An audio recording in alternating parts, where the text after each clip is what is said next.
Good evening, everyone, and welcome to another edition of the History of the Jews in the Land of Israel. I am Dr. Robert Wolf, and I am joined tonight again with Dr. Sheldon Hirsch and Ari Fries. Last week, we began to lay out the historical framework of Jewish history and the Jewish state in Israel to undermine the lies, pure lies being presented currently that modern-day Israel is nothing but a European colonial experiment to assuage European guilt over the Holocaust. And we began to present facts related to the current effort by Hamas to delegitimize the Jewish state in Israel and destroy the Jewish world. It is important to repeat that over 1,400 years, that's right, over 1,400 years transpired from when Joshua and the Israelites crossed the Jordan River on the 10th of Nisan in 1273 BCE. That was the 10th of Nisan in 1273 BCE. And the destruction of the Second Temple in Jerusalem in 70 CE, and the fall of Beitar to Roman legions in 135 CE.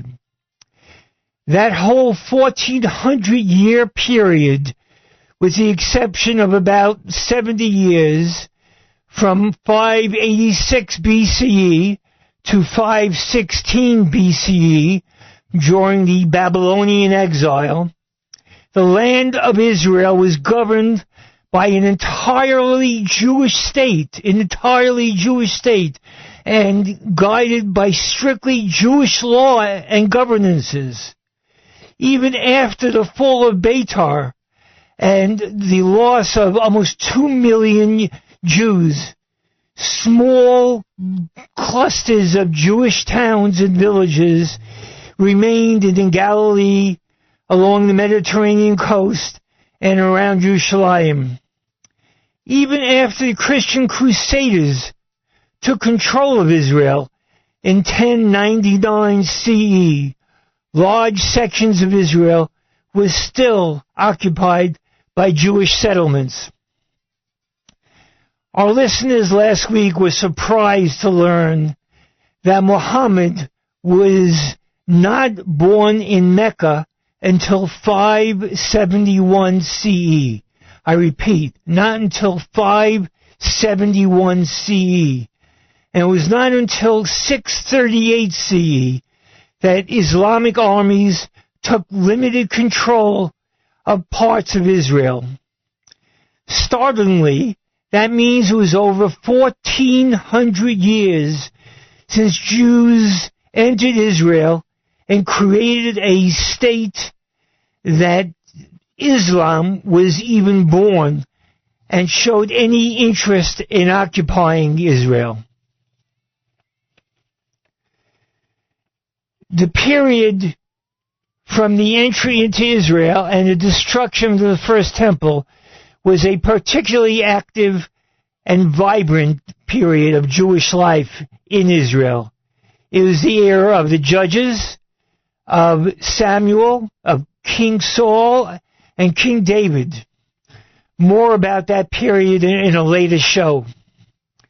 Building of the Second Temple began in 516 BCE. According to classic rabbinic authorities, though this is considered questionable in terms of the exact dates. For example, ArtScroll Publishing, their books at this point present 423 BCE as the date of the destruction of the First Temple, and 353 BCE as the date of the building of the Second Temple. And that means that the temple stood for 420 years. Some historians actually suggest that the Second Temple stood for 590 years, not 420 years, We will return to this dispute in a later show as well. But what is critical for us is the fact that a fully active and vibrant Jewish state existed in Israel for at least 1,400 years before anyone even heard of Islam. The actual breakdown of these 1,400 years is not critical, and it should not be viewed in a critical way. Israel was and continues to be the land of the Jewish people, and history clearly supports that claim. And now, Shelley, I know you have some important thoughts. Okay, Bob. Firstly, good evening to all, and I'd like to thank all of our listeners for taking the time and listening to all that we have to present this evening. In order to gain a true appreciation of current events and how they actually relate to the state of Israel, we must never brush aside, we must never forget our long and rather complex history. History is, in fact, a means by which to stay ahead of impending danger and to react quickly and without hesitation. History has been referred to as a vast early warning system. Learning from our history is one of the keys to our safety and survival. We must always take heed and absolutely take nothing for granted. We must react. Our history, in fact, has proven that inactivity, that closing our eyes to what is unfolding in front of us, leads to disaster. As had been discussed in our opening presentation last week, anti-Semitism has proven to be a persistent curse since our earliest recorded history. The tragedy, the incredible tragedy of October the 7th, in which over 1,200 innocents, men, women, and children were slaughtered, is part of a continuum of hatred, an endless stream of hostility, if you will, that perhaps waxes and wanes, but in truth never ever disappears. Even when times seem good, when things are going well and all appears promising, this deeply ingrained hatred of the Jewish people waits excitedly by the sidelines for the door to swing open, and so ever eager to pounce and profess its outright hatred. It seeks to do away with all Jews wherever they happen to reside. As Bret Stephens so rightly noted in his recent opinion piece in the New York Times, knowing who our friends aren't, it's not aren't, isn't pleasant, particularly after so many Jews have sought to be personal friends and political allies to people and movements that, as we grieved, turned their backs on us. Again, they turned their backs on us. But it is also clarifying. More than 3,800 years of Jewish history keeps yielding the same bracing lesson. In the long run, says Stephens, we are alone. My dear friends, Bret Stephens could not have said it any better. He is absolutely correct.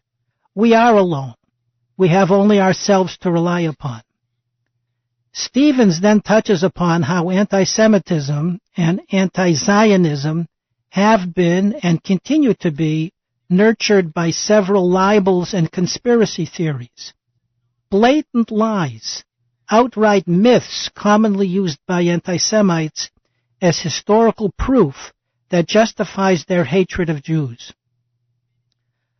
I will be discussing three of the most recognized fables, three long-utilized falsehoods that have stood the test of time and continue to be quoted by Jew haters as a means to substantiate their wild, baseless and outright false claims about the Jewish people.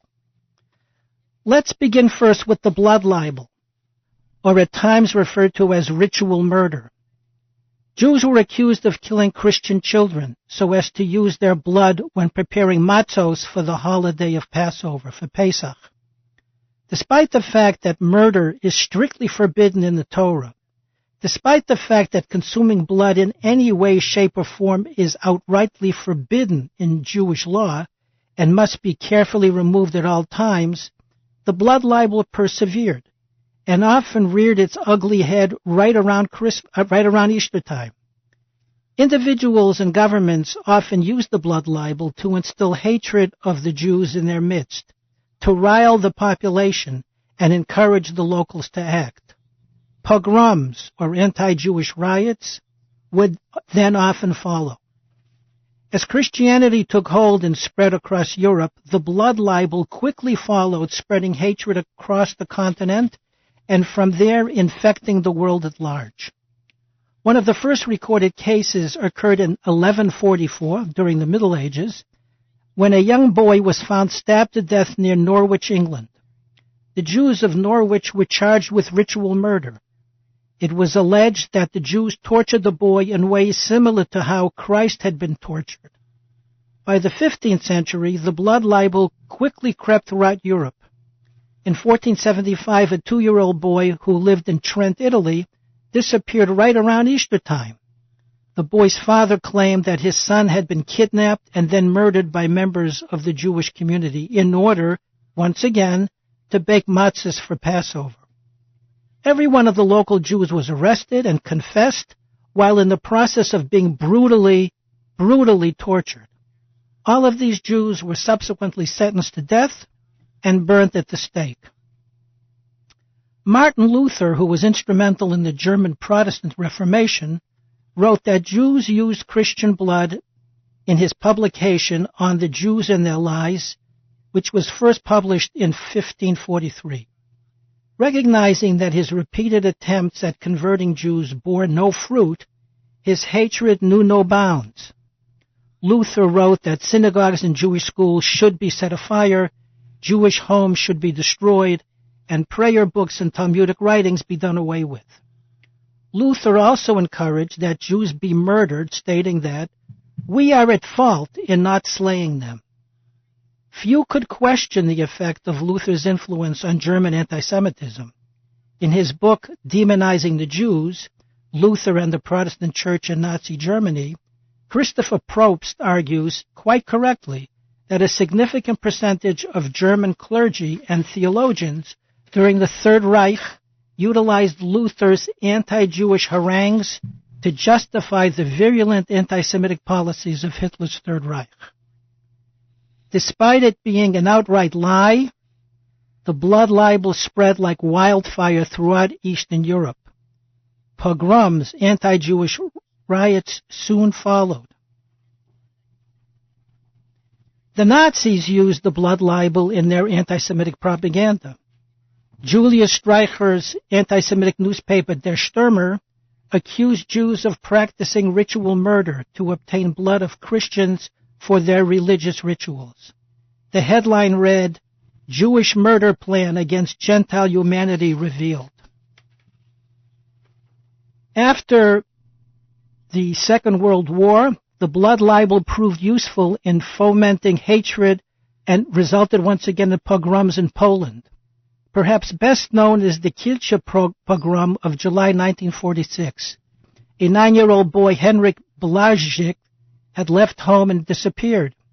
Rumors quickly spread that the boy had been kidnapped by local Jews.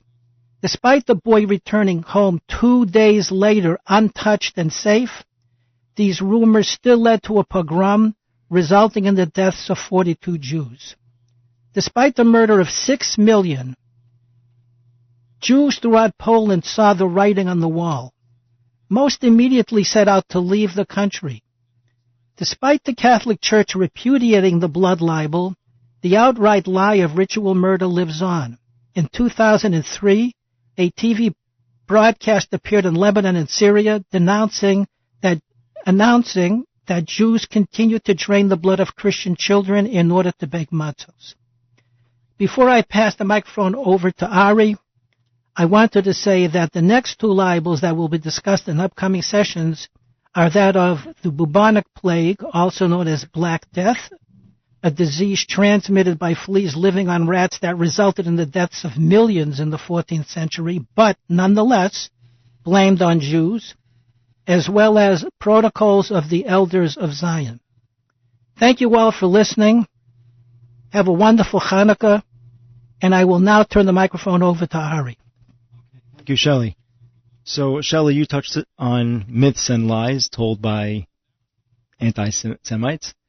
And Bob, you touched on Jews being indigenous. So just to combine the two ideas, so we have a myth and a lie that we touched on last week that tries to undermine the fact that we are indigenous to the land of Israel. They try to take away our legitimacy. They take away our history. And so last week we talked about this idea that the Palestinian people are somehow the direct descendants of the Canaanites. And the first thing we talked about last week, real briefly, was the science just does not support that. There was a study done in 2020 that shows that there is no genetic link exclusive to the Palestinian people with the ancient Canaanites. There is a connection with the Palestinian people, but we also have the same connection. So that genetic connection is something that we have in common, that Jews have with the Arab world. It's not just exclusive to the Palestinians. But let's look at the history and the culture. Who were the Canaanite people? So very basically, Canaanites were people who lived in the land of Canaan. It's almost like if you are a New Yorker, what makes you a New Yorker? You live in New York. It's not that they were a people. This was not an ethnic group. In fact, there's archaeological evidence that suggests that Canaanite people were made of different ethnic groups. So we're looking at a group of people who were not ethnically united, and not only that, they were divided into independent city-states. This was not a politically united kingdom, the Canaanite kingdom.